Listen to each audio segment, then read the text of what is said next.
So, last night I decided, just out of curiosity, to scroll the internet, scour the internet, and see exactly what was out there.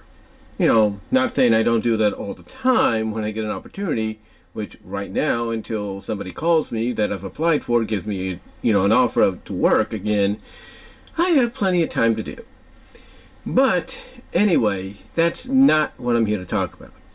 What I'm here to talk about is the fact that when I scroll the internet, if you will, I'm bound to find things that intrigue me. Basically, coincide with my interest, if you will.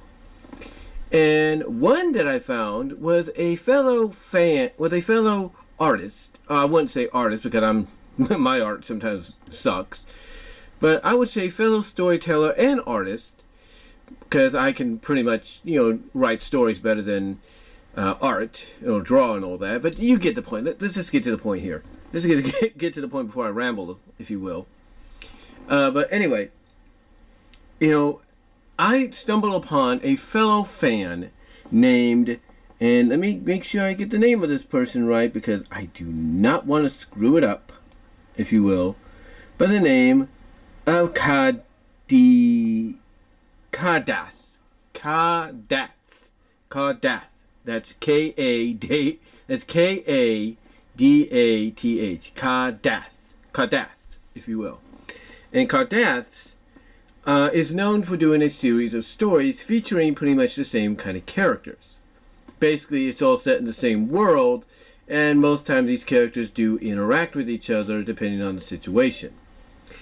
And two characters that stuck out to me really, feel like, Kadath was trying to make these characters the primary focus of the entire series of stories in the world that they were set in. Basically, he was trying to make them the stars, if you will, and I would have to say he pretty much succeeded in doing so.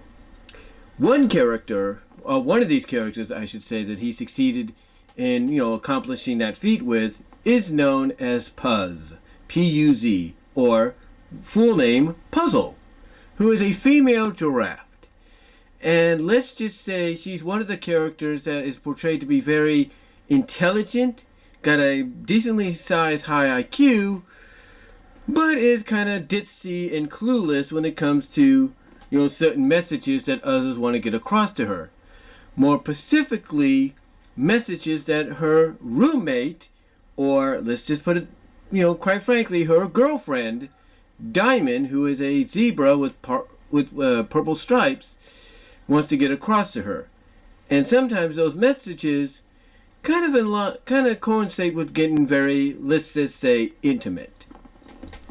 And when you pretty much see these two together on the page, not the screen, but on the page, you kind of see why the relationship is kind of cute. And it basically has an odd couple. It has an odd couple, not odd, or odd, or whatever I was saying. No, I do apologize. But a very odd couple kind of vibe to it. And what I mean by odd couple is quite simply, like I mentioned, Puzzle, or Puzz, is known to be highly intelligent, very smart and everything, but kind of utterly clueless or ditzy at times, as, D, or Di, as she's known for short, Diamond, has alluded to in some of the stories. However, what's unusual about the ditziness and the cluelessness of Puzz, if you will, that goes along with her highly IQ and intelligence, if you will, is Di, if you will, finds it adorable. She finds it sweet, she finds it innocent, she finds it adorable, and she runs with it. She runs with it. The only annoying factor, I guess, to her that she tolerates, and tolerates to the extreme, like I said, is when she tries to clue Puzzle in to the fact that she wants to have certain intimate moments with her, right then and there. And one of the things that Puzz is known to do to kind of basically not realize what Diamond wants to do is she kind of rambles at times. She kind of rambles. She kind of, loses track of what, Di wants to do. And it takes Di kind of bringing her back down to earth to make her realize, yeah, I meant something else, and I think you know what I mean. But here's the thing, like I said, what makes the odd couple relationship, LGBTQ relationship, cute and adorable is the fact that even though she has to bring her back down to earth, that's what she finds lovable about her. Like, she's just one big squishy plush that she just can't get enough of. Now, yes, as you read some of these stories, if you choose to do so, you could definitely tell that Diamond is the more assertive of the group, the more of the aggressor. But not to the point to where it feels like she's abusing Puzzle or anything like that, because Puzzle is not as innocent as she seems. Puzzle, as a matter of fact, kind of knows when to get into the mood. And there are certain side stories, if not, one 3-part story, that kind of indicates that that she knows exactly what she's doing. That when it comes to, getting intimate with Di, if you will, even though it takes Diamond, a couple, basically one moment here and there to clue her in, if you will, Puzzle, outside of that, kind of knows how to, like I said, get in that mood. And there's one character that both of them kind of share, because they have that kind of relationship. It's an LGBTQ relationship based on not just their own intimacy with each other, but also a shared intimacy with an outside friend. And that friend is known as Sebastian, who is a dog, or a wolf kind of character, a carnivore-like wolf character. And I wouldn't say wolf, but he's a carnivore dog character, we'll put it that way. And he gets introduced in a story where he meets up with Puzzle for a date, if you will, a coffee date. And he lets his imagination kind of run wild as he's looking at Puzzle, and he basically, like I said, lets his imagination run wild to where he starts fantasizing about them getting very intimate, him and Puzzle, in the cafe that they're having coffee at. But what's unique about this first appearance is how it ends. And that is the fact that Puzzle is the one that initiates the first move, in reality. Non-fantasy, but reality, by kissing him on the lips and saying it's a kiss from both her and Diamond. So, there's that. And then, of course, we see him return later on, for a certain threesome down the line, if you want to put it that way, a very intimate threesome down the line with both characters. Both of them, well, basically, like I said earlier, there is a continuity where he's a part of this, basically a 3-part story.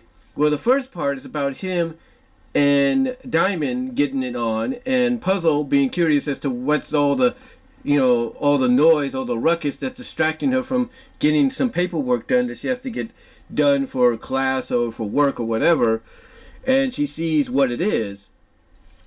And then the second part basically continues off from Diamond basically discovering, if not spilling the beans to Puzzle, that she knows Puzzle kind of was spying on them, and thus lets Puzzle spend time with him, and then that goes to the next level with her and Sebastian, just like it did with Diamond and Sebastian.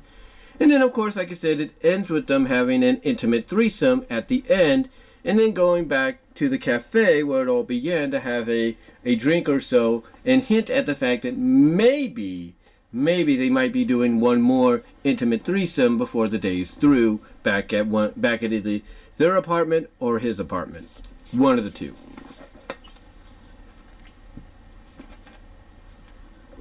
Anyway, long story short, the characters of Diamond and Puzzle are very unique. And Kadath, if you will, I think did a great job in bringing them to life. And they're the kind of characters that, believe it or not, I feel could really work in an adult animated series or an animated webtoon or webtoon, if you will. I really believe it could work that way. And when we see that, what is it, that LGBTQ lesbian show, what is it, on Adult Swim or Netflix, one of the two, with those two bird characters? You know, think of that. Think of those characters, but put the characters of Diamond and Puzzle in the roles, and you kind of get what I'm talking about. But then you add in a character like Sebastian on the side, and, you know, the rest is history. But again, you know, they're not the only character. They're not, Sebastian, I should say, is not the only character that's involved with them in a sense. So is another character called Dynamite, and she ends up in a relationship with somebody she meets at the same job that she has with Puzzle and Diamond, which is let's just say it's a very exotic kind of club, if you catch my drift. Very exotic kind of club. But yeah, she shows up and she has, you know, connections with them. And I think there's even a moment where she has a little bit of intimacy with Diamond as well. But overall, though, like I said, you could tell that Kadath wants to focus and make the series center around well, I'll put it this way. Kadath and his co-workers, or co-colleagues, if you will, his co-colleagues, don't just want to focus the world on all the other characters. Like, there's another character we meet later on down the line called Robin, who we see in a short story, kind of like one-shot story, have an intimate time with Puzzle, if you will, kind of a training session for Puzzle, if you will, in another world, another realm, another time kind of situation. But, you know, it's not just characters like that he wants to focus on. But like I said earlier, it looks like to me he wants to put at the forefront, as the stars of this entire series, you know, he wants to put at the forefront Puzzle and, you know, and Diamond, if you will, as the primary focus. And one of the stories, again, that kind of gives you that feeling that he wants to do that is Moving Day, where basically Puzzle moves it in with Diamond to become her new roommate or flatmate or whatever you want to call it, and they kind of conclude the day of moving by getting very intimate in the in and out of the shower, and in concluding wise the bedroom, if you catch my drift. But again, it's one of those kind of stories. If you want to check it out, that's up to you. That's totally your call. I was just, like I said, I just scoured the internet, Googled and everything out of curiosity, came across it, and I was just surprised. It's got story to it. The series does have a story to it, although the main focus is the main focus with Diamond and Puzzle together, you know, with other characters like Sebastian, Dynamite, this Robin, who's a wolf character, I think, or wolfess character, or a vixen character, we'll put it that way, or Nightshade, who's a female jackal character, whatever. Even though there's story to a lot of these,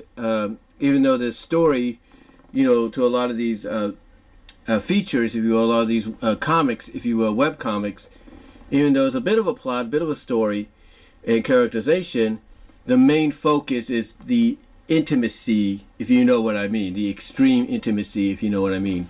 But if you want to check them out, like I said, be my guest. And I just wanted to recommend this to you guys, you know, talk about who these characters are, because to me, you know, you could put these characters in any setting, and even though mainly the main, you know, plot point or the main goal at the end is the intimacy, if you catch my drift, that any characterization or storyline you have them involved works, you know, just as well, and it kind of keeps your investment in not just the story but the characters as well, and you want to basically, when it's all said and done, get to know them even more so as time goes on. So I do recommend checking them out. If you want to do that, that's up to you. But anyway, though, guys, just wanted to bring that out to you, if you will. Like I said, they're the kind that, if you take those two characters from that one show that was on Cartoon Network's Adult Swim and now on Netflix, and replace those two characters with Puzzle and Diamond, then you kind of get the idea of what, you know, these web comics by Kadath and some of his co-colleagues is about. So until next time, guys, let me know what your thoughts are down below. Comment if you like. There. live chat during the premiere. Like the video, check out the Teespring store, especially with the holiday Christmas season coming around. You can find some gifts there. Also check me out at BW Rose's discussions on all your favorite audio podcast locations except for Pandora. Also check me out at BW Rose's on VENMO, just in case any content is not allowed here on YouTube. You can check it out there. And also check me out at BW Roses on Patreon if you want to donate the $1 to the $1 or $3 tier to help out there. As well as check me out at Venmo if you want to help donate in that area as well to help expand the brand and everything from a financial standpoint. Also allow me to get some more, additional things around here to, provide content for in the future. So until next time, guys, I'll talk to y'all later.